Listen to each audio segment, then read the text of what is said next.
Alright, so this video might be a little dark. I'm going to get out my garage, but nonetheless, to my knowledge, there's never been a review done on a Parrot backpack. I think there's been various videos that have been done, but never of the new Parrot backpack. I don't believe I found anything on YouTube yet. So anyway, first thing is good form factor. It's not a real big pack, as you can see. It's real approachable. They have a nice little silver emblem that's on the pack that shows the propellers. They have the nice Parrot logo. And they have a place where Velcro straps can be put through to wind around the actual Bebop or the Bebop 2 to attach it to the exterior of the pack for quick transport, maybe to get to a tough location. Double zippered. Nothing that's real crazy, but two inner compartments.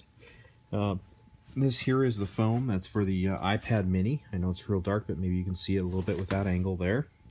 And then you can see how everything tucks away nicely. So this comes with a full sunshade. That's one of the things that I really liked about that, is that it comes with an official Parrot sunshade. Not the pack itself, but the Bebop 2, which this is containing. I have my strap here. A little tough to tell from a lighting perspective, but I have one battery and two battery. I'm just using the strap to separate the two right now. I'm a little confused as to where everything is supposed to go in this pack. But basically you have the side channel. I'm going to zoom out a little bit. The side channel that I believe is meant to hold the sunshade and some of the accessories.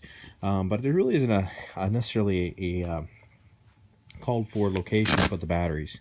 So anyway, they have a little Velcro clip on the top, and then they have a zipper, an inner zipper for this padded inner container to reveal the inner container, or the contain elements, being the Parrot 2 and the Sky controller and accessories. So what you'll notice is that this is there's two little red packs they give you. These are accessory packs, and they are red. So one contains propellers, a little mesh bag. You can see that. I would unzip it, but the back has Velcro. In the base of this case, once again, a little hard to see. I'll shed a little light in there. That's a Velcro friendly material. This here is not. That's nylon, but the base is. So when you set this pack in and on top of that material, it doesn't fly around in the space, which I think is a really good thing. Secondarily, you'll see that the UAV is meant to fit within the Sky controller. The Sky controller has two protection donuts of foam, which I thought was a very good idea. So they're just independent. Could easily fly away, I'm sure. You'll also notice that this case will not handle the props being on the drone, which does make the props a little more of a wear item. However, it does just sit in between the Sky controller and the whole piece of foam that holds the Air Drone 2.0. Comes out and removes itself very easily, revealing the other bag, which is a little hidden. Once again, hard to go under there. You can hear the Velcro as I drive that up. What I've done here is I put the charger and a couple of the other key pieces in here. There's a large transformer box. It's a little different battery technology, so they put a better transformer in here. But once again, you can see Velcro on the back of that. And then it reveals the Sky controller here, so you can see the Sky controller, as dark as that may be, it is a black controller. Once again, I can't tell you how big this is, but it reveals the Sky controller, and that's basically sitting in the pack.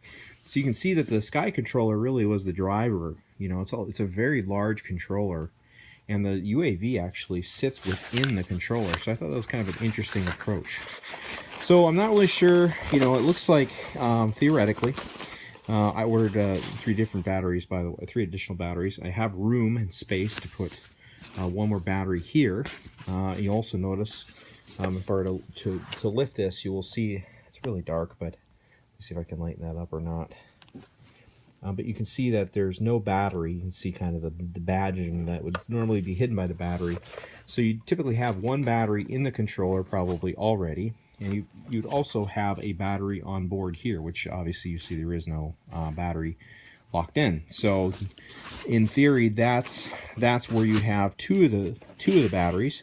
So if I have a total of 5 batteries, that gives me 3 batteries for flight, 2 batteries for the flight controller, and hopefully plenty of time for capture. Once again, you can see how everything tucks nicely. The thread packs just kind of burrow on in a little bit from that perspective. And I've noticed that the Sky controller really doesn't go down below the threshold of the pack, and hence why they gave us these little foam protectors. But nonetheless, that's what those are. And you can see how it just kind of zips and contains that entire piece, probably just to keep it from moving around. So I tried to, and it is a little tough to get around this final corner when you have the whole box. Yeah, I'll video for a minute, but basically it keeps everything contained and nothing's going to be moving. So that's kind of how that is. So it does have enough room for everything. I have one remaining location here for a iPad or a monitor of some sort, whatever my preference is for my FPV solution. It can be your phone as well. I just need to order a cable. Just remind you, I need to order that cable. One other thing I did want to reveal on this pack, so now it's sitting upwards and upright. And there's also a hidden compartment that's right here that we can access. But I was going to show the other side. It's just a neoprene quick stash type of pocket, and then another little holding strap for whatever you might want. But anyway, there's a hidden compartment back here, and I actually have the extender for the sunshade hidden within here. And yes, an extender, and this is what would fit your face nicely for a full FPV effect on whatever your monitor solution is. But anyway, I just decided to slide that in there because it didn't have a nice natural fit within the case. That's my assumption, is that that's what it's for. But I'm not really sure. The other thing is I have a landing platform, a foldable landing platform that just gives you something clean to land upon. And I'm going to try to engineer that piece so it fits well within that. But other than that, that is it. There is your Parrot backpack. Once again, looks like it's a good build quality, and hopefully I can figure out how to use it a little more effectively once I get the batteries and the other landing platform.